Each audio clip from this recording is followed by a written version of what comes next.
നല്ലൊരു ക്യാരറ്റ് ഡ്രിങ്കാണിത്. ഇതെങ്ങനെയാണ് തയ്യാറാക്കേണ്ടതെന്ന് നോക്കാം. അതിനായിട്ട് 2 വലിയ ക്യാരറ്റ് മുറിച്ച് ആവിയിൽ വേവിച്ചെടുക്കണം. 2-3 മിനിറ്റ് മതിയാവും. അപ്പോഴത്തേക്കും ക്യാരറ്റൊക്കെ നന്നായി വെന്തിട്ടുണ്ടാവും. ഇനി ഇതിനെ നമ്മൾ മിക്സിയുടെ ജാറിൽ നല്ല തണുത്ത പാലൊഴിച്ചിട്ട് അരച്ചെടുക്കുക. ഇതിപ്പോൾ നന്നായി അരഞ്ഞ് കിട്ടിയിട്ടുണ്ട്. ഇത്രയും മതി. ഇനി ഒരു പാനിൽ 1/2 ലിറ്റർ പാലാണ് ഞാനിവിടെ എടുത്തിരിക്കുന്നത്.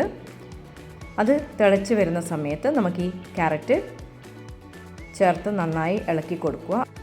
മിക്സിയുടെ ജാറിൽ കുറച്ച് വെള്ളം ഒഴിച്ച് അതും ഇതിലൊന്ന് ചേർത്ത് കൊടുക്കുക. അല്പം പാലൊന്ന് ലൂസായി കിട്ടാൻ വേണ്ടിയിട്ട് പടിക്ക് തട്ടാതെ ഇളക്കിക്കൊണ്ടിരിക്കുക. ഇതൊന്ന് തിളച്ച് വരുന്ന സമയത്ത് അതിലേക്ക് 1/2 കപ്പ് പഞ്ചസാരയാണ് ചേർത്ത് കൊടുക്കുന്നത്. അതും ചേർത്ത് അടി കരിഞ്ഞു പോകാതെ ഇളക്കിക്കൊണ്ടിരിക്കണം. ഇതിപ്പോൾ നന്നായി തിളച്ചിട്ടുണ്ട്. അതിലേക്ക് ഒരു പിഞ്ച് ഉപ്പാണ് ഇട്ട് കൊടുക്കുന്നത്. പിന്നെ കുറച്ച് വാനില എസൻസും. ഇത് നന്നായി യോജിപ്പിച്ച് ഇത്രയും മതി. നമുക്ക് സ്റ്റൗ ഓഫ് ചെയ്യാം. ചൂടാറിയതിന് ശേഷം ഫ്രിഡ്ജിൽ തണുക്കാനായിട്ട് വെച്ചതിന് ശേഷം അതിലേക്ക് ഒരു ആപ്പിളാണ് ഞാൻ മുറിച്ചിട്ട് കൊടുക്കുന്നത്. പിന്നെ കുറച്ച് സബ്ജ സീഡ്സും പിന്നെ കുറച്ച് ഐസ് ക്യൂബ്സ് ഇട്ട് നന്നായിട്ട് യോജിപ്പിക്കുക.